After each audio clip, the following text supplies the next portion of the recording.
नमस्कार दोस्तों, स्वागत है आप सभी का Drona the vision YouTube channel पर। और आज की क्लास में हम डिस्कस करने वाले हैं करंट अफेयर्स का सेशन है। बहुत ही इंपॉर्टेंट सेशन है, सभी एग्जाम के लिए यूजफुल है।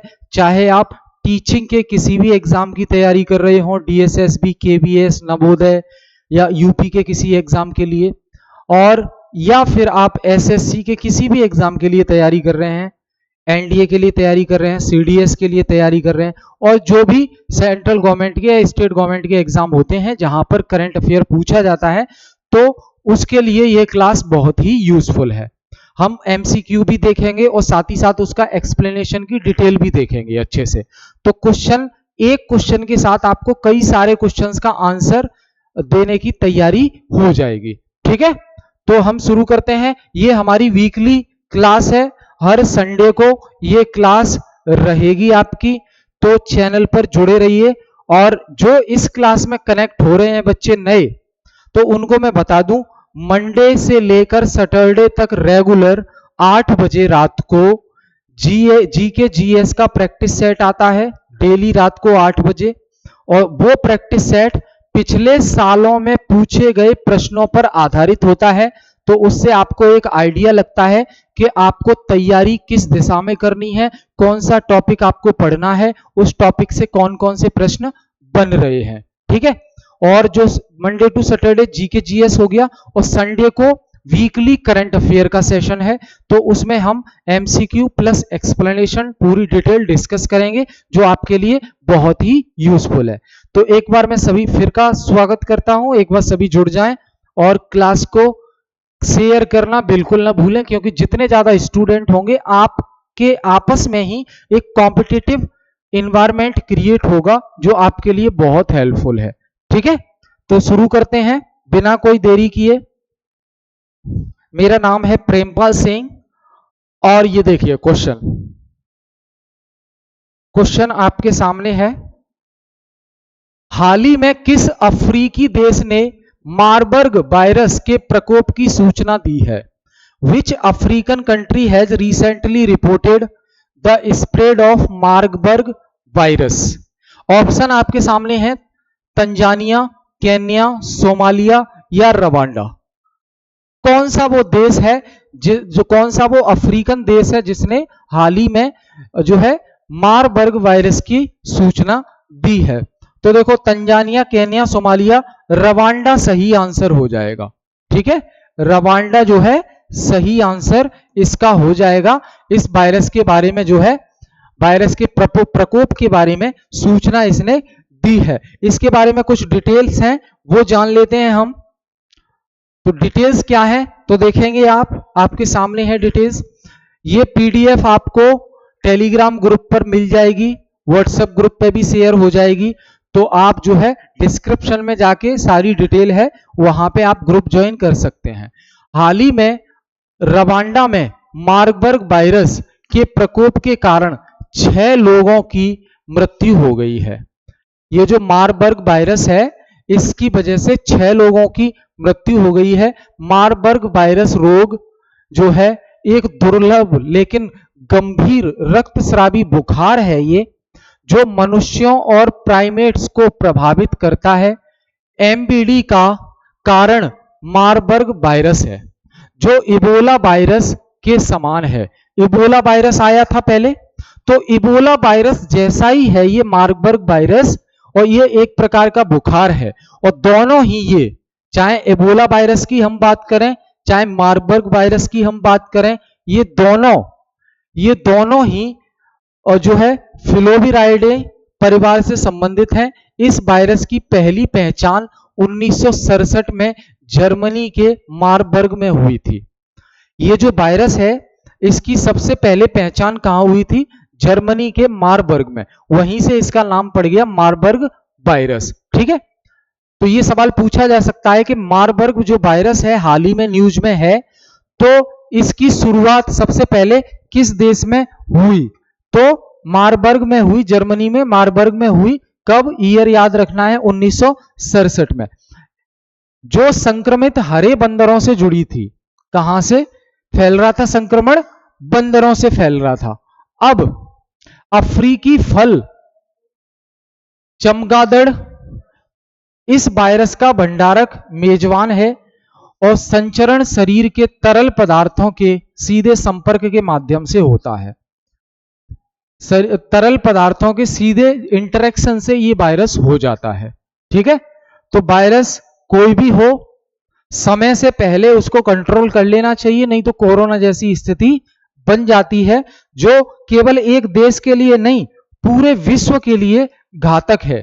ठीक है, कोरोना की चपेट में सभी देश इस तरीके से आए कि उनकी जो अर्थव्यवस्था है, जो अच्छी चल रही थी अर्थव्यवस्था, ग्रोथ पे थी, वो एकदम डाउन पे आ गई, एकदम डाउन पे आ गई। तो ये सारी इंफॉर्मेशन भाई आपको याद रखना है। ठीक है, तो एक क्वेश्चन के साथ आपको कई सारे क्वेश्चंस अगर फॉर्म होते हैं उस टॉपिक से, तो उनके आंसर आप दे पाएंगे। क्वेश्चन के साथ डिटेल पर ज्यादा ध्यान देना है आपको।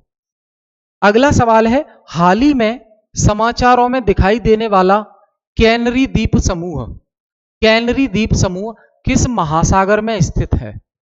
कैनरी जो आइलैंड है, जो कैनरी द्वीप समूह है, वो कहां पर स्थित है? The Canary Island seen in the news recently are located in which ocean? तो Atlantic Ocean, Pacific Ocean, Indian Ocean या आर्कटिक ओशियन? तो ध्यान रखना, अटलांटिक महासागर, अटलांटिक महासागर में ये कैनरी द्वीप समूह है। कहां पर है? कैनरी द्वीप समूह अटलांटिक महासागर में है। ए आंसर इसका सही हो जाएगा, ए आंसर इसका सही हो जाएगा। इसके बारे में जान लीजिए। राहत दल स्पेन के कैनरी द्वीपों के पास उनकी नाव पलटने के बाद 48 लापता प्रवासियों की खोज कर रहे हैं। कैनरी द्वीप एक द्वीप समूह है जो अटलांटिक महासागर में स्थित है और जो मुख्य भूमि स्पेन के दक्षिण में लगभग 1300 किलोमीटर है। स्पेन जो देश है उसके दक्षिण में जो है लगभग 1300 किलोमीटर दूर है, और मोरक्को, मोरक्को के पश्चिम में 115 किलोमीटर की दूरी पर है। तो देखो, ये स्पेन से 1300 किलोमीटर दूर और मोरक्को से 115 किलोमीटर की दूरी पर है। ये दो स्पेनिश प्रांतों लास प्लामास और सांता क्रूज डे टेनरिक से मिलकर बने हैं। ये द्वीप लाखों साल पहले ज्वालामुखी विस्फोटों द्वारा बने थे।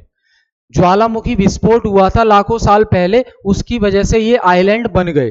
ठीक है, क्लियर है?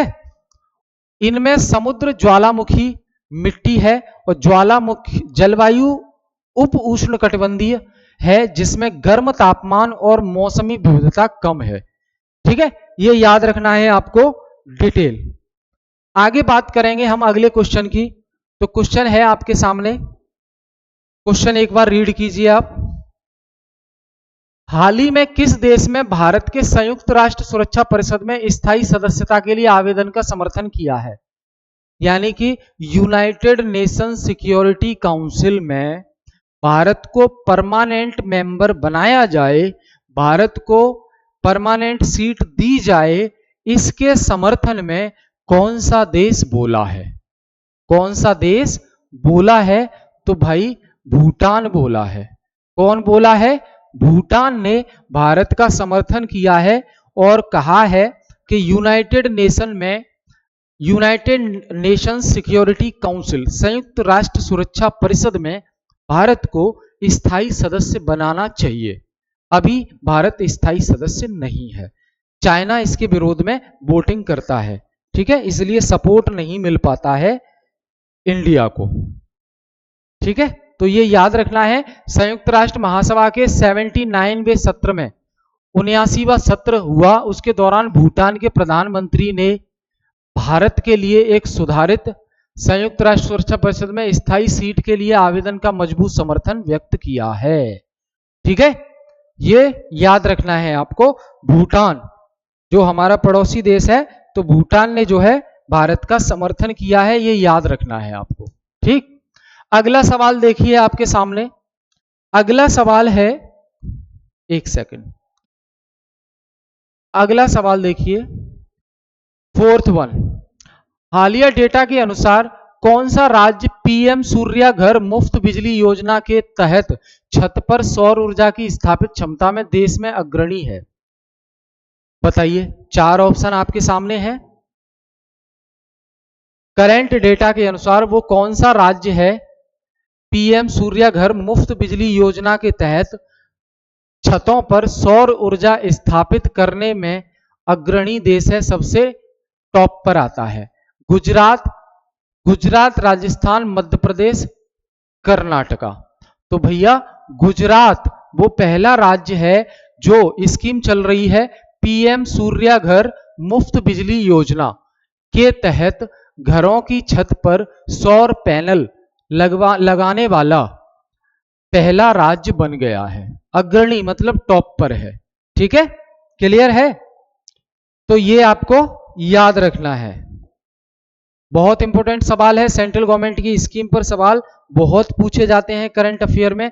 अभी भी एमटीएस का पेपर चल रहा है एसएससी का, तो उसमें भी पूछे जा रहे हैं। अब प्रधानमंत्री ने गुजरात में पीएम मुफ्त बिजली सौर ऊर्जा के तहत स्थापित सौर पैनलों का दौरा किया और पीएम सूर्या घर मुफ्त बिजली सौर योजना छत पर सौर ऊर्जा के अपनाने को प्रोत्साहित करती है कि छत पर सभी व्यक्ति सोलर पैनल लगाएं, जो वित्तीय सब्सिडी और आसान स्थापना प्रदान करती है। सरकार की तरफ से सब्सिडी भी दी जाएगी। अगर आप अपने घर की छत पर सौर पैनल लगाते हैं तो सरकार की तरफ से सब्सिडी मुहैया कराई जाएगी आपको। ठीक है, हर महीने 300 यूनिट तक मुफ्त बिजली प्राप्त कर सकते हैं और गुजरात 4195 मेगावाट के साथ छत पर सौर क्षमता में अग्रणी है। इसके बाद महाराष्ट्र आता है, फिर राजस्थान आता है। ठीक है, और भारत की कुल स्थापित छतों पर सौर ऊर्जा क्षमता 13,889 मेगावाट है। सोचिए, भारत में अगर पूरे भारत की बात करें तो छतों पर सौर पैनल लगाने की वजह से कितनी बिजली जनरेट हो रही है? 13,889 मेगावाट। ये आंकड़े याद रखने आपको। देखो भाई, करंट अफेयर्स सबके लिए नया है, हर दिन पढ़ना पड़ता है। हर दिन कोई ना कोई स्कीम, कोई ना कोई अपॉइंटमेंट, कोई ना कोई किसी की डेथ, तो ये सारी चीजें डेली की हैं। तो इसमें अगर मन लगा लिया आपने तो आपका पढ़ने में मन लगा रहेगा, फिर एक भी क्लास मिस नहीं करेंगे। कारण क्योंकि डेली कुछ ना कुछ नया जानने को मिलता है। करंट अफेयर्स में ही एक ऐसा होता है कि डेली हमें कुछ ना कुछ नया जानने को मिलता है। अरे इसने ये कर दिया, अच्छा ये हो गया, केंद्र सरकार की ये योजना आ गई। और बाकी जो जीएस के सब्जेक्ट हैं उनमें क्या है, एक बार आप पढ़ लो और रिवीजन करते रहो। कुछ ना कुछ कभी ना कभी थोड़ी बहुत चीजें ऐड होती हैं, अदरवाइज तो वो फिक्स रहता है, स्टैटिक है। लेकिन करंट अफेयर डेली नई चीजें होती हैं। स्टेट की कुछ चीजें आ गई, सेंट्रल गवर्नमेंट की कुछ चीजें आ गई, वर्ल्ड में कुछ चल रहा है, और करंट अफेयर बहुत पूछे जा रहे हैं। करंट अफेयर बहुत पूछे जा रहे हैं, तो इनको ध्यान रखना है। ठीक है, तो एमसीक्यू तो आपको याद रखना ही है क्वेश्चन, उसके साथ उसकी डिटेल पर भी ध्यान देना है। अगला सवाल हम बात करेंगे पीछी वन्यजीव अभ्यारण्य। जो पीछी वन्यजीव अभ्यारण्य है, पीछी वाइल्ड लाइफ सेंचुरी है, जो हाल ही में समाचारों में न्यूज में है, किस राज्य में स्थित है? Peechi wildlife sanctuary, Peechi wildlife sanctuary कौन से राज्य में है? तो महाराष्ट्र, केरल, कर्नाटक, उड़ीसा। तो भैया पीछी वाइल्ड लाइफ सेंचुरी ये आपकी केरल में है। पीछी वाइल्ड लाइफ सेंचुरी कहां है? पीछी वाइल्ड लाइफ सेंचुरी ये केरल में है, आपको याद रखना है। पीछी वाइल्ड लाइफ सेंचुरी जो है केरल में है, याद रखना है। और डिटेल जान लेते हैं। हाल ही में एक मादा हाथी का विद्युत प्रवाह के कारण केरल के त्रिशूर जिले में पीछी वन्यजीव अभ्यारण्य के निकट एक जनजातीय कॉलोनी के पास निधन हो गया। तो विद्युत प्रवाह के कारण मादा हाथी की डेथ हो गई है पीछी वाइल्ड लाइफ सेंचुरी के पास। इसलिए पीछी वाइल्ड लाइफ सेंचुरी भाई न्यूज में है। अब न्यूज में कोई चीज है तो वो तो पूछी जा सकती है एग्जाम में। तो पीछी बजहानी वाइल्ड लाइफ सेंचुरी जिसकी स्थापना 1958 में हुई। पीछी वाइल्ड लाइफ सेंचुरी के बारे में डिटेल याद रखना है। पीची वाइल्ड लाइफ सेंचुरी की स्थापना 1958 में होती है और त्रिशूर में 125 स्क्वायर किलोमीटर क्षेत्र में यह फैला हुआ है और यह पीची और बझानी बांधों के जल ग्रहण क्षेत्र में स्थित है और पलापिली नेलिम्पाथी जंगलों का हिस्सा है। यहाँ की भू आकृति की ऊंचाई 100 से 914 मीटर है और अलग अलग जगह भिन्न भिन्न है, एक नहीं है, जिसमें से सबसे ऊंची चोटी क्या है? पौनमुडी। पौनमुडी सबसे ऊंची चोटी है। अब यहां पे जैसे कि औषधीय पौधे होते हैं जिनसे औषधि बनाई जाती है, जैसे कि चंदन भी है, चंदन पाया जाता है समृद्ध मात्रा में। तो ये चीजें डिटेल आपको याद रखनी है। अगले सवाल की अगर हम बात करें तो हाल ही में समाचारों में जो है रॉके हैप्पे वायरस स्ट्रेन के हेपेटाइटिस ई वायरस का प्राथमिक भंडार क्या है? तो what is the primary reservoir of hepatitis E virus of the rocahepevirus ratti strain that was in the news recently. तो मतलब ये वायरस किससे फैलता है? सिंपल सी बात, ये जो वायरस है ये किससे फैलता है? तो भैया ये जो वायरस है चूहों से फैलता है। ये जो वायरस हाल ही में न्यूज में है ये वायरस किससे फैलता है? चूहों से फैलता है। तो सभी दोस्त याद रखेंगे इस वायरस का नाम और ये वायरस किससे फैलता है। ठीक है, क्लियर? तो ये चूहों से फैलता है। आगे बात करेंगे हम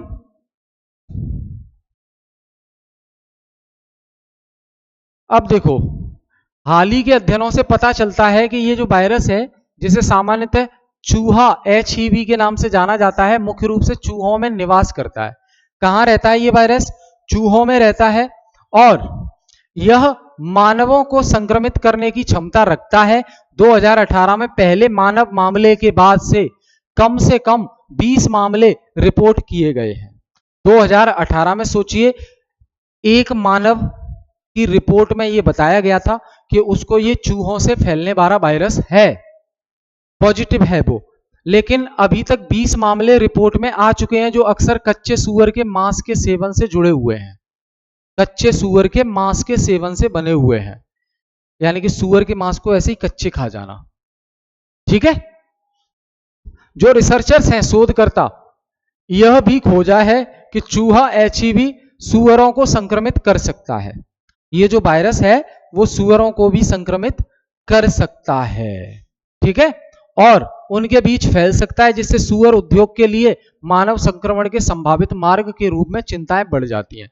अब जो पिग इंडस्ट्री है, सूअर का जो मांस बेचते हैं, तो उसको खाने वाले जो मनुष्य हैं तो उनमें भी वायरस जाने की संभावना बढ़ जाती है, क्योंकि एक से दूसरे में, दूसरे से तीसरे में ऐसे ही जाएगा वो। ठीक है, तो ये आपको याद रखना है। अगला सवाल की तरफ बढ़ते हैं।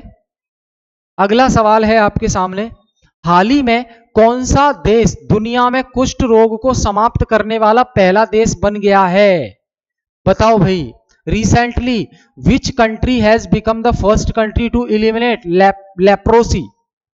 कुष्ठ रोग को पूरी तरह से समाप्त करने वाला पहला देश, दुनिया का पहला देश कौन बन गया है? जॉर्डन, भारत, केन्या, रूस। तो भैया जॉर्डन ने कुष्ठ रोग को अपने यहां से पूरी तरह से समाप्त कर दिया है।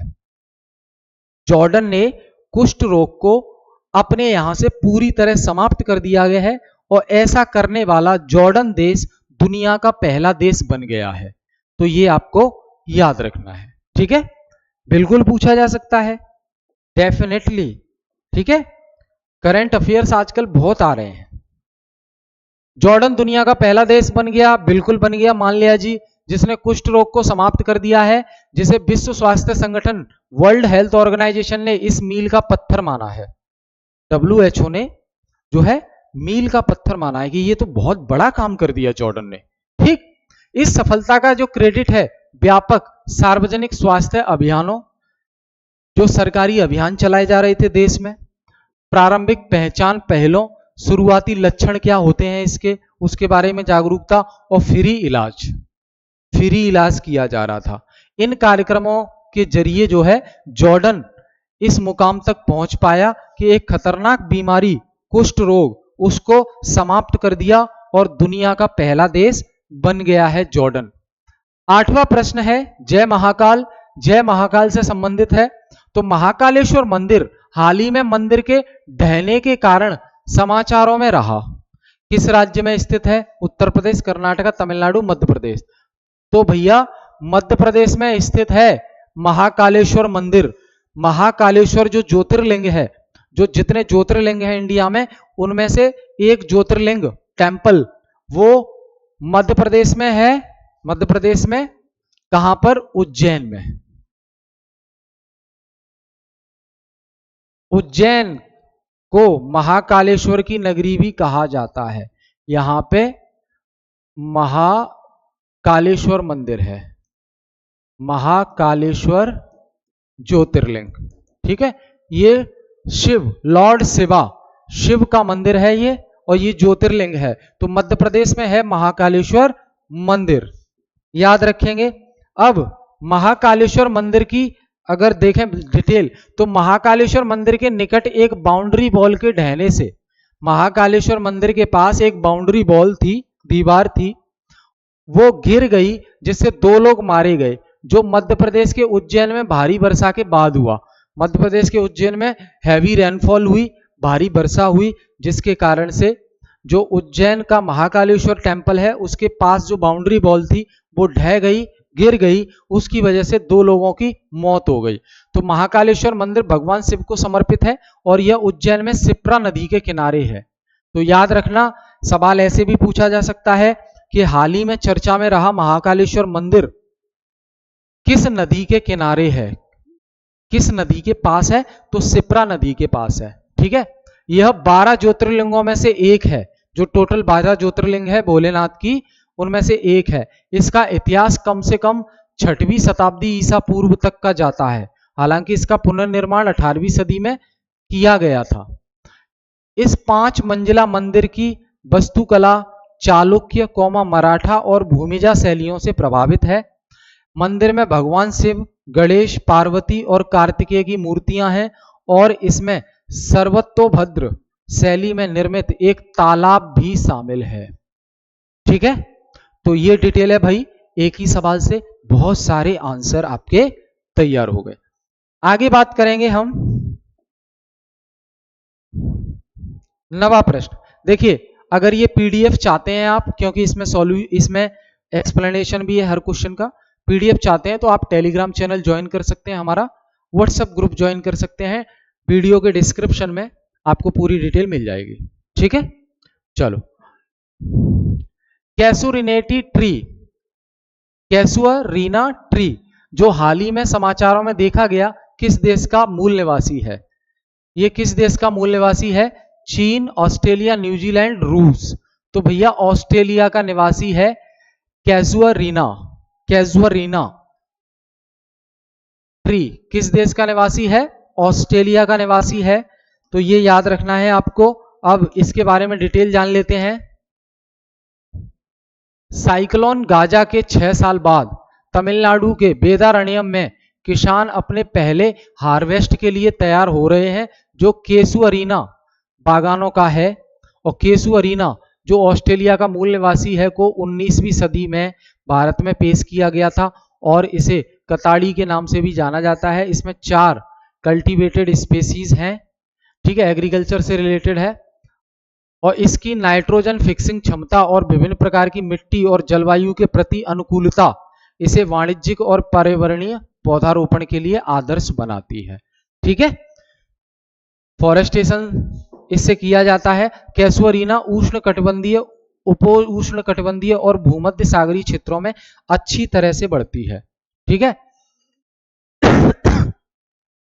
तो ये याद रखना है आपको। आगे हम बात करेंगे अगले सवाल की। 10वां प्रश्न है आपके सामने। खाद्य और सार्वजनिक वितरण मंत्रालय के अनुसार विश्व स्तर पर भारत की एथेनॉल उत्पादन और उपभोग में स्थिति क्या है? खाद्य और सार्वजनिक वितरण मंत्रालय के अनुसार according to ministry of food and public distribution what is the India's position to ethanol production and consumption globally.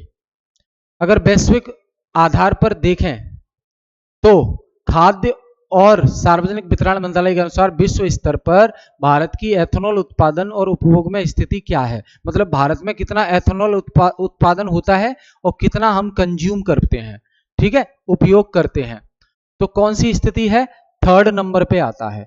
विश्व में भारत जो है इसके मामले में थर्ड नंबर पर आता है, ये याद रखना है आपको।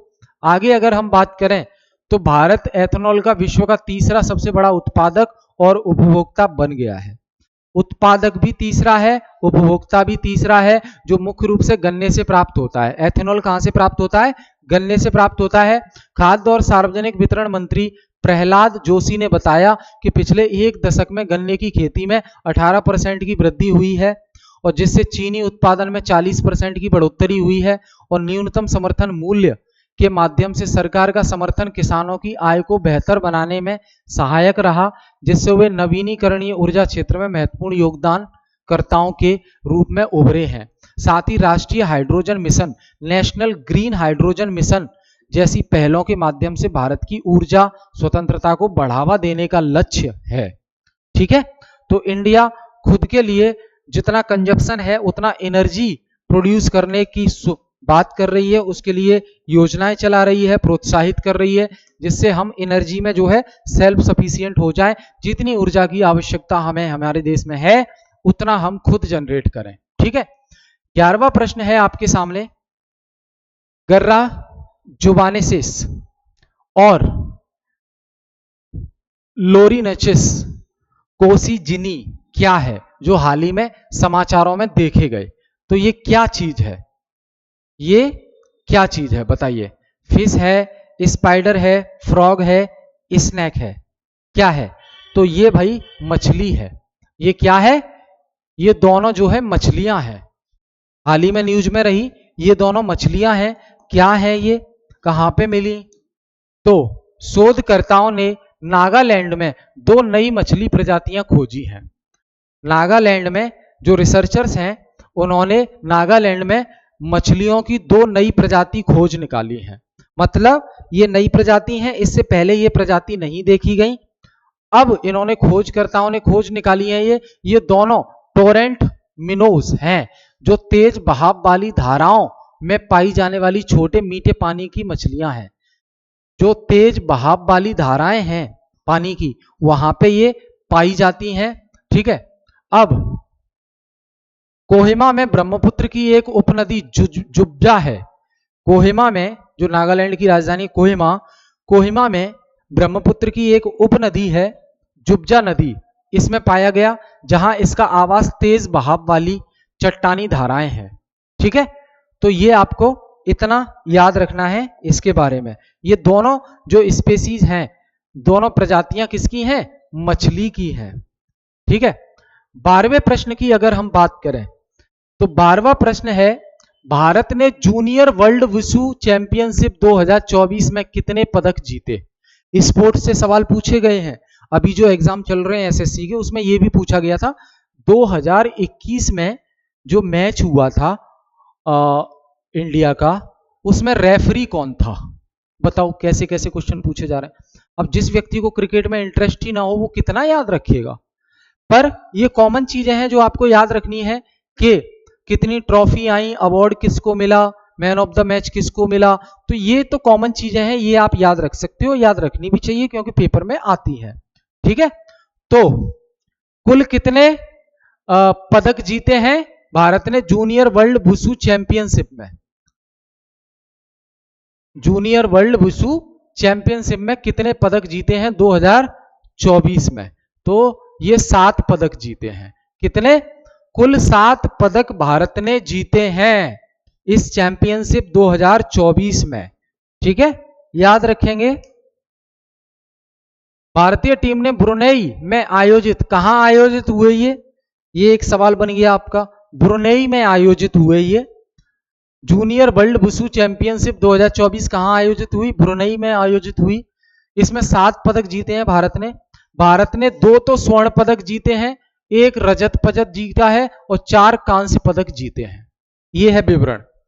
आर्यन ने लड़कों की जूनियर 48 किलोग्राम श्रेणी में स्वर्ण पदक जीता, जिसमें उन्होंने चीन के गोंग हुआनारन को हराया, और शौर्य ने लड़कों में 48 किलोग्राम श्रेणी में एक और स्वर्ण पदक जीता, जिसमें उन्होंने ईरान के अली रेजा जमानी को हराया, और फिर नाग मिंगबी बोरफुकन ने ताओलू जियनसू सी ग्रुप में रजत पदक प्राप्त किया है। ठीक है। वहीं तनिष नागर ने 56 किलोग्राम श्रेणी में कांस्य पदक जीता, अभिजीत ने 60 किलोग्राम में, और दिव्यांशी ने जो है 60 किलोग्राम विमेन में, और युरबाज ने जो है कांस्य पदक जीता है। ठीक है।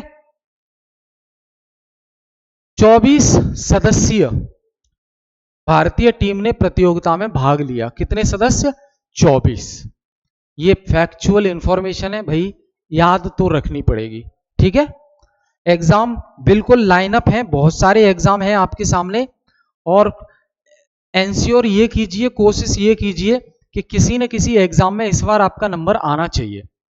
एक बार अगर किसी भी एग्जाम में आप लिस्ट में आ जाते हैं ना, सिलेक्शन हो जाता है, तो यकीन मानिए आगे आने वाले एग्जाम के लिए 70% काम आपका ऑलरेडी हो चुका है।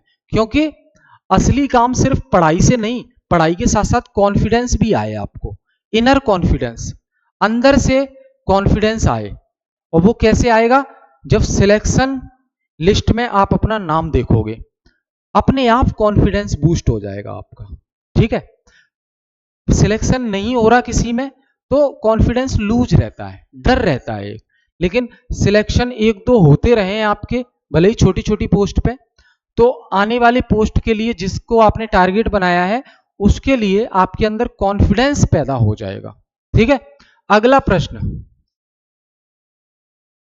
प्रश्न है आपके सामने, कौन सी अंतरिक्ष संगठन ने हाल ही में उपग्रह विघटन घटना का अध्ययन करने के लिए ड्रैको मिशन की घोषणा की है? ड्रैको मिशन कौन सी अंतरिक्षीय संगठन है वो जिसने हाल ही में उपग्रह विघटन घटना का अध्ययन करने के लिए ड्रैको मिशन की घोषणा की है? कौन है वो एजेंसी? तो बताइए। यूरोपीय अंतरिक्ष एजेंसी, भारतीय अंतरिक्ष अनुसंधान संगठन इसरो, चीन राष्ट्रीय अंतरिक्षीय प्रशासन, या डी जापान एरोस्पेस अन्वेषण एजेंसी? तो यूरोपीय अंतरिक्ष एजेंसी इसका सही आंसर हो जाएगा। हिचकियां क्यों आ रही हैं? कौन याद कर रहा है? पता नहीं, याद करने वाला तो कोई नहीं है। अचानक से कौन याद करने लगा भाई? ठीक है। तो ये याद रखना है, जो ड्रैको है का लक्ष्य उपग्रहों के टूटने के तरीके पर डेटा इकट्ठा करना है। मतलब जो उपग्रह हैं वो टूटते हैं तो उनका टूटने का तरीका क्या होता है, इससे रिलेटेड डेटा, इससे रिलेटेड जानकारी इकट्ठा करना इसका लक्ष्य है। ठीक है। क्लियर? तो ये याद रखना है आपको, इतनी जानकारी, इसका ड्रैको का लक्ष्य क्या है। अगला प्रश्न देखेंगे हम, हाल ही में विश्व एथलेटिक्स कॉन्टिनेंटल टूर में पुरुषों की 5000 मीटर दौड़ में स्वर्ण पदक किसने जीता? ऑप्शन आपके सामने है, एक बार देख के बताइए।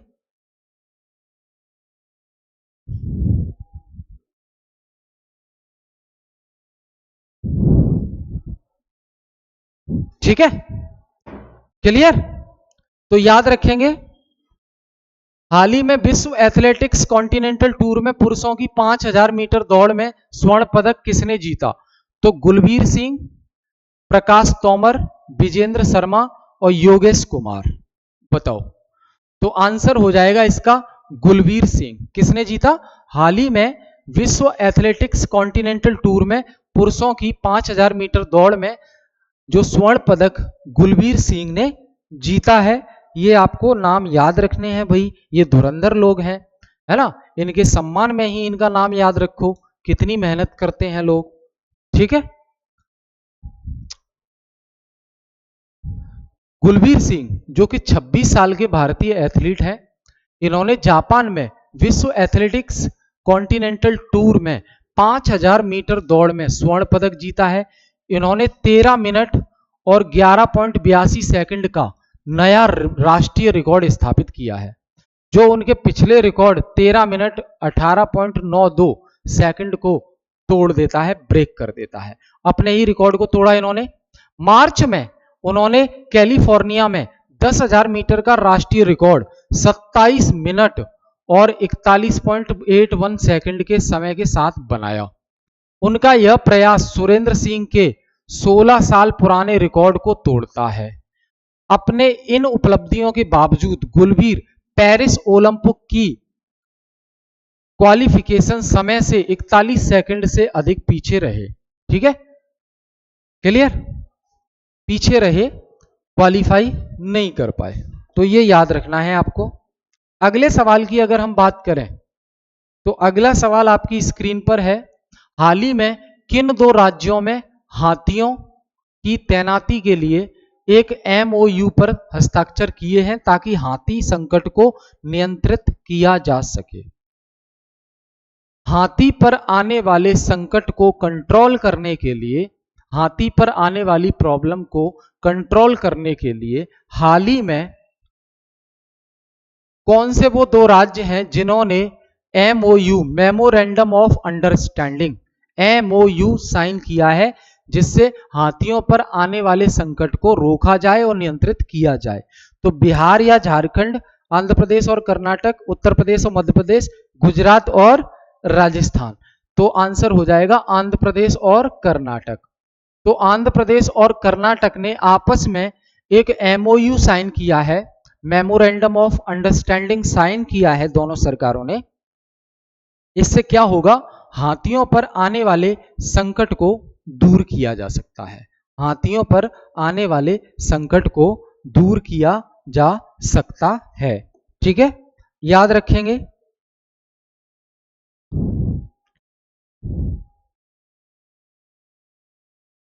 अब आंध्र प्रदेश और कर्नाटक ने हाथियों को तैनाती के लिए एमओयू साइन किया है ताकि आंध्र प्रदेश में हाथी संबंधी समस्याओं को नियंत्रित किया जा सके। इस एमओयू में हाथी पकड़ने, महावत प्रशिक्षण, यानी कि जो हाथियों को जो हाथी और उनके साथ के जो लोग हैं उनको ट्रेनिंग, और शांत करने, यानी कि जो महावत जो ट्रेनर हैं उनको कंट्रोल करके रखते हैं, जो हाथियों को महावत बोलते हैं, तो उनको ट्रेनिंग दी जाएगी जिससे वो हाथियों को शांत करने में और पकड़ने के बारे में ज्ञान साझा करने की प्रक्रिया शामिल है। कर्नाटक ने उत्तर प्रदेश और महाराष्ट्र जैसे राज्यों में 62 कुमकी हाथियों का स्थानांतरण किया है, ट्रांसफर। कुमकीज प्रशिक्षित एशियाई हाथी होते हैं, ट्रेंड हाथी होते हैं ये कुमकी, जो जंगली हाथियों को प्रबंधित करने, बचाने और गश्त लगाने के लिए उपयोग किए जाते हैं। भारत के पास दुनिया के 60% एशियाई हाथी हैं। ध्यान रखना, ये भारत के पास कितने हाथी हैं? दुनिया के 60% एशियाई हाथी भारत के पास है, जिनकी संख्या 27,312 है और 138 कॉरिडोर हैं। हाथियों की गर्भविधि अवधि 22 महीने होती है। हाथी जब पेट में होता है तो जो गर्भ की अवधि है वो 22 महीने की होती है, लगभग 2 साल, जो किसी भी स्थलीय जानवर का सबसे लंबी अवधि है। एशियाई हाथियों का IUCN रेड लिस्ट पर संकटग्रस्त के रूप में वर्गीकृत किया गया है।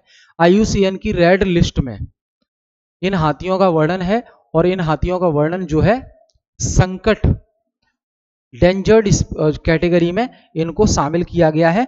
तो इनके बचाव के लिए देखो भाई प्रयास तो करने पड़ेंगे, इनके बचाव के लिए जो है प्रयास तो करने पड़ेंगे। अब इन दो सरकारों ने ये अच्छा इनिशिएटिव लिया है, सबको करना चाहिए, ये इवन पूरे वर्ल्ड में सभी को करना चाहिए। 16वां, लेप्टोस्पाइरोसिस, जो हाल ही में समाचारों में देखा गया, किस प्रकार के जीव द्वारा होता है? किस प्रकार के जीव द्वारा होता है? तो ये जो है बैक्टीरिया के द्वारा होता है। लेप्टोस्पाइरोसिस, लेप्टोस्पाइरोसिस जो है बैक्टीरिया के द्वारा होता है, ये याद रखेंगे आप। अब क्या है ये? तो देखो, पंजाब के मुख्यमंत्री भगवंत मान को हाल ही में लेप्टोस्पाइरोसिस का निदान हुआ। लेप्टोस्पाइरोसिस एक बैक्टीरियल रोग है जो मनुष्यों और जानवरों को प्रभावित करता है और यह संक्रमित जानवरों के मूत्र या संदूषित वातावरण के संपर्क में आने से फैलता है। यह शरीर में कट या श्लेष्म झिल्ली के माध्यम से प्रवेश करता है। शरीर में अगर कोई कट हो जाए, कट लग जाए, तो उसके माध्यम से ये बैक्टीरिया बॉडी के अंदर चला जाता है। वर्ल्ड हेल्थ ऑर्गेनाइजेशन की माने तो इसे विशेष रूप से उष्णकटिबंधीय क्षेत्रों में एक महत्वपूर्ण सार्वजनिक स्वास्थ्य चिंता के रूप में मान्यता दी गई है। इनके लक्षणों में क्या है? बुखार आ जाना, मांसपेशियों में दर्द और गंभीर मामलों में जिगर को नुकसान शामिल है। ठीक है, ये याद रखना है आपको, इंपोर्टेंट है। 17वां प्रश्न, राजस्थान में दासरा फिलेंथ्रोपी फोरम 2024 में जनजातीय समुदायों द्वारा कौन सी कृषि प्रथाओं को उजागर किया गया? वो कौन सी कृषि से संबंधित प्रथाएं हैं जिन्हें जनजातीय समुदायों के द्वारा दासरा फिलेंथ्रोपी फोरम 2024 में जो है उजागर किया गया? तो जलवायु संरेखित कृषि प्रथाएं या औद्योगिक कृषि, व्यवसाय कृषि, उपरोक्त में से कोई नहीं। तो जलवायु संरेखित कृषि प्रथाएं यानी कि क्लाइमेट अलाइंड एग्रीकल्चर प्रैक्टिसेस, जो जलवायु से संबंध रखने वाली जो एग्रीकल्चरल प्रैक्टिस है उनको उजागर किया गया। ठीक है, याद रखेंगे आप। जलवायु एक मेजर कारण है एग्रीकल्चर में कि कहां पर एग्रीकल्चर सही होगी, प्रोडक्शन कहां होगा, कहां नहीं होगा। ठीक है, तो दासरा फिलेंथ्रोपी फोरम 2024 ने दक्षिण राजस्थान के जनजातीय समुदायों द्वारा जलवायु संरेखित कृषि प्रथाओं को अपनाने पर प्रकाश डाला। इसमें स्वदेशी ज्ञान और सामुदायिक शासन पर जोर दिया, जो दर्शाता है कि ये प्रथाएं स्थानीय खाद्य उत्पादन को बाजार आधारित अर्थव्यवस्थाओं पर प्राथमिकता देती हैं। ठीक है, मतलब एग्रीकल्चर को मार्केट ओरिएंटेड बना देना और जिससे किसानों को जो है प्रॉफिट ज्यादा हो। और जो कभी सपना देखा था मोदी जी ने कि 2022 तक हम किसानों की आय को दुगना कर देंगे, तो उसमें एक ये इस प्रकार का सहयोग हो सकता है। ठीक है, क्लियर? तो ये याद रखना है आपको।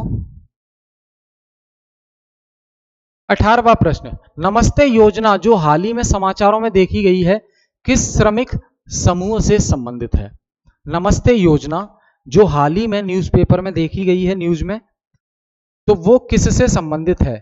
कृषि की लेबर से संबंधित है या स्वास्थ्य श्रमिक से संबंधित है या निर्माण श्रमिक से या स्वच्छता श्रमिक से? तो देखो, जो सैनिटेशन वर्कर हैं यानी कि जो सफाई कर्मी हैं, जैसे जो सीवर लाइन है, सीवर के गड्ढे में कूद जाना, फिर उसकी सफाई करना अंदर जाके, तो जो लोअर कास्ट ही उसमें सबसे ज्यादा भूमिका निभाती है। तो उनके लिए, उनके उत्थान के लिए सरकार ने नमस्ते योजना शुरू की है, जो किसके लिए है? सैनिटेशन वर्कर के लिए, जो साफ सफाई वाले कर्मचारी होते हैं, वो भी कौन से? जैसे कि गटर साफ करना, सीवर लाइन साफ करना, गड्ढे साफ करना, ये। ठीक है, तो इसमें जो मेजॉरिटी ऑफ द पीपल हैं जो इन्वॉल्व हैं वो सबसे ज्यादा है शेड्यूल कास्ट के। तो यहां पे चिंता का विषय है कि शेड्यूल कास्ट वाले ही वो काम क्यों करें और क्यों नहीं करते।